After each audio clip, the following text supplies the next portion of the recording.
luxury picnics. Mhm. You sent over a guide about starting one, and I have to admit, my first thought was, people pay for this. People pay for this, But once you dig into it, it's kind of brilliant. Well, what's interesting here is how this business model taps into several current trends. Okay. You've got this surge in experiential things, people craving Instagrammable moments. Right. And let's be real. Yeah. We all need a reason to get outside these days, but maybe with a little more style than your average picnic basket. It's like the treat yourself mentality. Yeah. But make it outdoorsy. Yeah. And apparently profitable. Yeah. This guide claims some businesses are seeing 30 to 40% profit margins. Wow. They even say the whole COVID situation actually helped. Right. People wanted to gather safely, but still make it an event. It makes sense, right? Higher price point than your average picnic. Right. Probably lower overhead than a traditional restaurant. Plus, that pandemic factor definitely played a role. Right. People were craving connection, celebration, even when the work felt uncertain. Right. But here's the thing. Right. The guide hammers home this idea of finding your niche. Okay. It's not enough to just set up shop anywhere and expect people to flock in. Yeah, they mention niche a lot. A lot. Like a lot. Right. And they give some interesting examples. Okay. Romantic getaways are a given. Yeah. But they also talk about things like corporate events, even family-friendly options. Yeah. So it's not just about the food. Absolutely not. Okay. It's about crafting a whole experience. Right. Think about it. Yeah. Why would someone choose a boutique hotel over a big chain? Right. It's about the atmosphere, the details, that feeling of something special and unique. Right. That's what people are buying into with these luxury picnics. Yeah. Specialization over a generic we-do-it-all approach is just smarter in a crowded market. Okay, so you need a niche. Got it. Yeah. But what about the actual luxury part? Right. This guide lists a ton of equipment. Okay. And some of it is, well, extra. Okay. I'm talking teepees, Uh-huh. portable heaters, the works. Uh-huh. Well, that's kind of the point, isn't it? Right. You're not just selling a meal. Right. We're selling an escape, Okay. an aspiration. That takes more than a checkered blanket and some potato salad. So you're saying it's all about creating that Instagram-worthy moment? Well... But it goes beyond that, right? It does. There's a psychology to it. Exactly. Think about it. Yeah. High-quality materials, the decor, Right. those little unexpected touches, Right. those all signal luxury. Okay. It's subtle, but it makes a difference. Right. People might not even realize why they're so impressed, Yeah. but it's all carefully calculated. Interesting. Like the difference between listening to music on your phone Right. versus a killer sound system. Right. Same music. Right. Totally different experience because of the way it's presented. Okay, so we've got the luxury vibe down. Yeah. Now here's where things get a little tricky. Permits.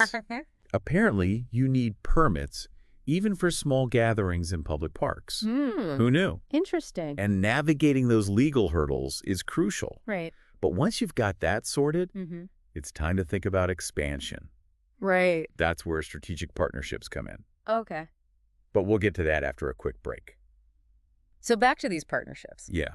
It seems pretty obvious. Like, yeah, you'd partner with a caterer, Right. a florist, Sure. maybe a musician if you're feeling fancy. Yeah, those are the no-brainers. Right. But the guide also mentions some less obvious collaborations. Okay. That could be really game-changing, Okay. particularly for someone looking to grow their business beyond just weekend gigs. Right. They mention event planners. Okay. Natural fit for larger events. Weddings, corporate retreats. Right. But what I found really interesting Yeah. was the idea of partnering with tourist attractions.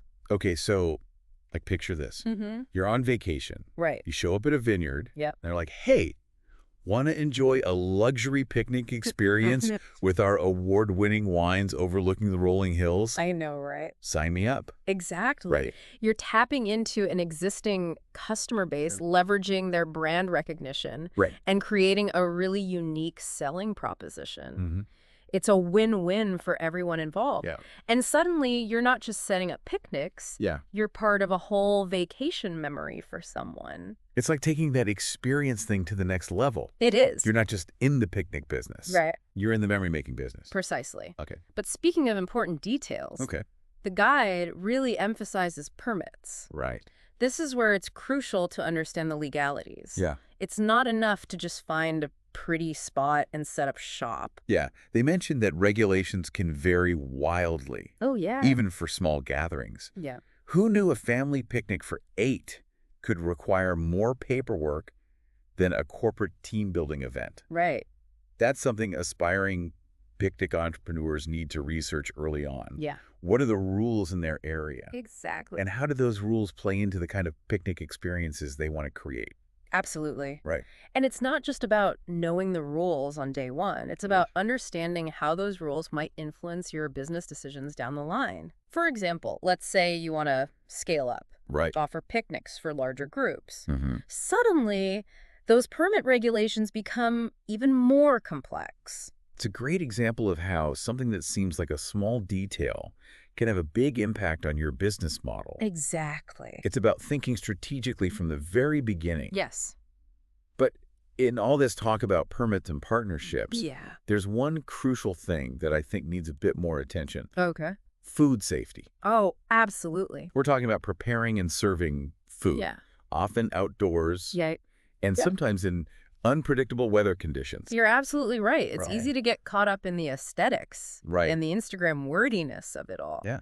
But food safety should be non-negotiable for any food-based business. The guide mentions weather contingency plans, Yeah. which is a good start. Yeah. But they could have gone deeper on the practicalities of ensuring everything is prepared and handled according to regulations. It's like they focused so much on the luxury that they kind of glossed over the here's how you don't accidentally give people food poisoning part. Yeah, I mean, it's understandable. Right. It's easy to get swept up in the romance of it all. Right. But you're right. Professionalism, especially behind the scenes, Right. that's what separates a fly-by-night trend from a business that's built to last. And part of that long-term success comes down to reputation. Oh, absolutely. Happy customers, good reviews, the whole shebang. Yeah. Which reminds me, Yeah. this guide threw out a crazy stat, but apparently nearly 70% of bookings for these businesses happen online. Wow, 70%. Yeah. Huge. Talk about the importance of having your online act together. Right. You need a website that's easy to navigate, Right. a booking system that doesn't make people want to tear their hair out, Right. and of course those glowing customer reviews. Yes. Because it's one thing to create a picture-perfect picnic, Right. but you need the social proof to keep the momentum going. Absolutely. That's It's like that saying, the Right. best marketing is a happy customer. Right? Or in this case, a happy customer with a stunning Instagram feed, Yes. a satisfied stomach, Yes. and maybe a really great story about that one time they had a luxury picnic. And they didn't even have to pack a single thing. Exactly. Which brings us to something that the guide, with all its details, Yeah. doesn't really address. Okay. What does success look like for a business like this in the long run? Right. Is it about scaling up, franchising, Yeah. becoming the McPicnic of luxury outdoor dining? Right. Yeah. Or maybe it's about staying true to that niche, Okay. becoming the go-to provider for a very specific type of experience. Why? Imagine you're known for your incredible themed picnics, Okay. or you cater exclusively to proposals, Right. or maybe you've partnered with local artisans and your whole thing is showcasing regional products. Ooh, I like that. Yeah. So it's less about becoming a huge brand and more about becoming the brand for a certain kind of customer. Right. It's about building something unique, Yes. something that people can't get anywhere else. Exactly. And that could be a much more fulfilling and sustainable path to success than just chasing endless growth. Okay. It's about finding your lane and owning it. So to all you aspiring picnic entrepreneurs out there, Mm-hmm. don't just think about the food, the blankets, the Instagrammability of it all. Right. Think about the story you want to tell, Yes. the experience you want to create, and the legacy you want to build. I love it. Because this isn't just about throwing a fancy picnic. Right. It's about building a business with heart, with soul, Mm-hmm. and maybe, just maybe, a really great charcuterie board. And on that note, I think I'm going to go brainstorm some picnic ideas of my own. Me too. Yeah. This deep dive has definitely sparked some cravings. Yeah. Thanks for joining us, and until next time, happy picnicking.